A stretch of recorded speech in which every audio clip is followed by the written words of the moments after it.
It's your day in tech history, and it's brought to you by our friends over at DJI. Get yourself your own drone by going over to geekazine.com/DJI. Jeffrey Powers here. I welcome you to the Day in Tech History, a full rundown of technology history 7 days a week. Subscribe to the show via iTunes, Stitcher, or download right from dayintechhistory.com. Now let's find out what happened on this day, your day in tech history. July 23rd. 1886, Gottlieb Daimler invents the car, four-wheel vehicle fashioned from a four-seat horse-drawn carriage and featured a steering column and large engine mounted below the back seat. It was only one cylinder, a 1.1 horsepower engine, that is.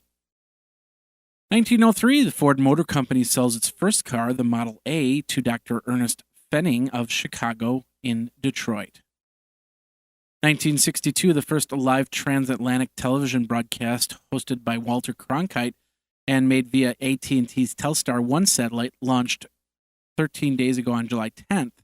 The transmission linked London and Paris to the United States and was established at 10:58. 1985, Commodore International unveils the new Amiga 1000 featuring a multitasking Windows operating system, color graphics with a 4096 color palette, stereo sound, Motorola 68000 CPU, 256 kilobytes of RAM, and an 880 kilobyte 3.5-inch disk drive for $1,295. Also in 1985, Kathy Morris begins her trial for allegedly stealing $15,000 from her former boss. Anton Tony Bruhl claims that Morris forged checks during a time she worked for him as he was president of Atari Corp's International Division. 1990, the trial of Craig Niedorf, also known as Night Lightning, begins in Chicago. He was charged with the theft of a computerized text file, also known as the E911 document. 1997, Digital Equipment Company files antitrust charges against Intel. In 1998, IBM goes open source. It commits $1 billion to Linux development. And in 1999, an all-Nippon Airways jumbo jet carrying about 503 passengers and 14 crew members was hijacked by a computer game fanatic who stabs the pilot to death and takes over the plane. He was overpowered by the co-pilot and crew, by the way. A 28-year-old Tokyo resident, basically a flight simulator fan named Yuji Nishizawa, wanted to try his hand at the real thing.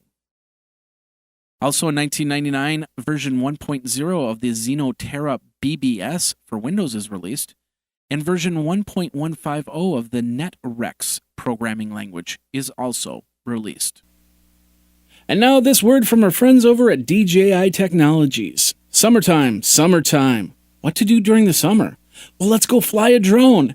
The Phantom 3 is now available for all your summer flying fun. In both professional and advanced models, the Phantom is one of the most popular drones out there, and it can make you feel like a kid again, just like when you got your first RC car many years ago.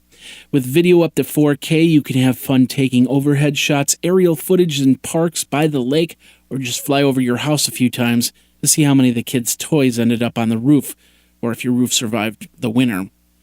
I encourage you to go over to geekazine.com/DJI so you can get free shipping on that DJI Phantom, and it supports the Day in Tech History, and I thank you very much for that. Go over there, geekazine.com/DJI, then go out to the park and have some fun. Geeky fun with DJI. Now let's get back into your Day in Tech History. Back in at 2000, John Young posted CIA documents on his website dedicated to flight government secrecy. Those documents revealed a 1998 briefing for visiting Japanese security officials regarding the structure of United States intelligence. 2001, Dmitry Skylarov, a student researching cryptanalysis and an employee of the Russian software company Elcomsoft, was arrested by the FBI at the DEF CON convention. He created the Advanced eBook Processor program to copy Adobe electronic books.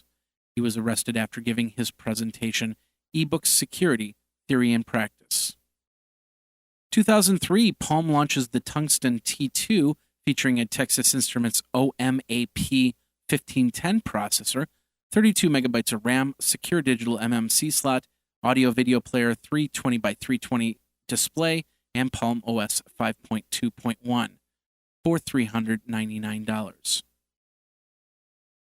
2008, Roy Bostock, Ron Burkle, and Arthur Kern were under the microscope as the institutional investor advisory service Glass Lewis suggests that the three should not be asked back to Yahoo's board. Of course, that was during the whole Microsoft Yahoo takeover bid. Also in 2008, Google launches Knoll, which is a site to rival Wikipedia while giving authors a little bit of extra cash. Facebook Connect is released. It's an open source portal to log into websites using Facebook's API. And after senior executive Kevin Johnson leaves Microsoft, Steve Ballmer sends a memo to employees stating that they will be reorganizing the Platforms and Services division. It'll be split into two businesses, the Windows Live, the Windows business, and then the Windows Live business, which would then report to Ballmer, and the online services, which would report to a new executive later announced. And in 2009, Apple releases Final Cut 7 and Motion 4. Intel files an appeal to the European Commission, $1.5 billion fine, which was handed down to them previously. The Commission found Intel made payments to a company called Media Saturn Holding, designed to ensure that the media market would only stock computers with the Intel x86 chip. Also in 2009, Facebook hits 1 billion video views. Palm releases WebOS 1.1, which brings back the ability to sync up using iTunes, which iTunes, their latest release, broke. Oracle purchases Golden Gate, which is a provider of real-time integration software, for an undisclosed sum. And Jeff Bezos apologizes for Amazon's Kindle book deletions. Basically, about the week prior, 1984 and other books were removed from the bookstore. And that's your day in tech history. My name is Jeffrey Powers, www.dayintechhistory.com. All the show notes are over at wikizine.com, Geekazine's wiki. And of course, you can like the Facebook page and follow Twitter at Day in Tech Hist. Until tomorrow, take care. Day in Tech History is copyright 2015, JMP Enterprise and Geekazine.com.